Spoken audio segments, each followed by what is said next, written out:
Bonjour à tous. Nous allons aujourd'hui vous présenter le dispositif d'aide régionale individuelle à la formation que l'on appelle aussi communément l'ARIF. Alors, je suis en présence de Nicole Di Lorenzo, chargée de mission à la région Grand Est, qui pilote et qui suit ce dispositif. Nicole, est-ce que vous pouvez en 2 mots nous dire en quoi consiste l'ARIF?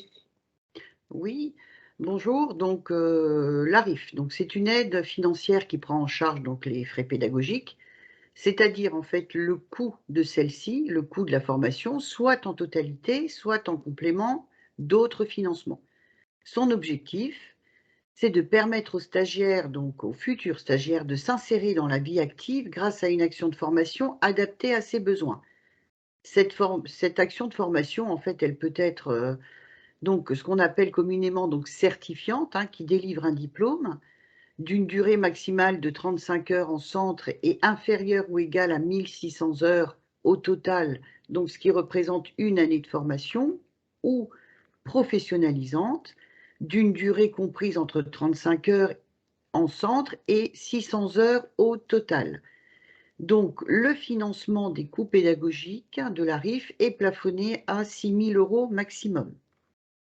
Alors, Nicole, qui peut finalement solliciter cette aide régionale individuelle à la formation? Donc alors, ben, les bénéficiaires, hein, donc, ce sont les demandeurs d'emploi inscrits à Pôle emploi, qu'ils soient indemnisés ou non, ou les jeunes suivis par la mission locale et qui sont sortis du système scolaire depuis plus d'1 an.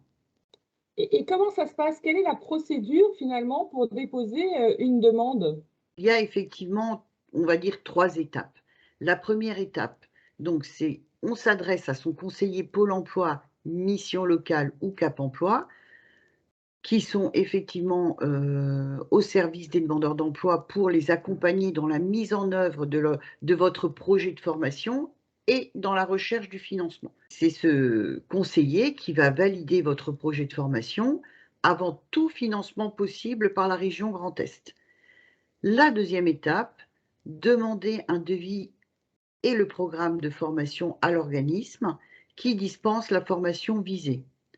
La troisième étape, transmettre donc ce devis et ce programme de formation au conseiller qui validera le projet, alors au regard du contenu, des coûts pédagogiques, de la durée de l'action de formation, mais aussi sur sa pertinence. Et c'est lui effectivement qui décidera d'initier ensuite la demande.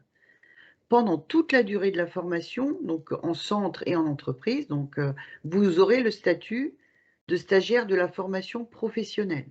Merci beaucoup, Nicole, pour tous ces renseignements. Alors, j'invite vraiment l'ensemble des visiteurs à ne pas hésiter à consulter le site institutionnel de la région Grand Est, rubrique aide pour tout complément d'information. Mais vous pouvez aussi également poser toutes vos questions à l'adresse générique qui a été créée spécifiquement arif@grandest.fr. Donc, n'hésitez pas à utiliser cette adresse également pour poser vos questions sur ce dispositif. Merci beaucoup, Nicole. Merci Sylvie. Au revoir. Au revoir.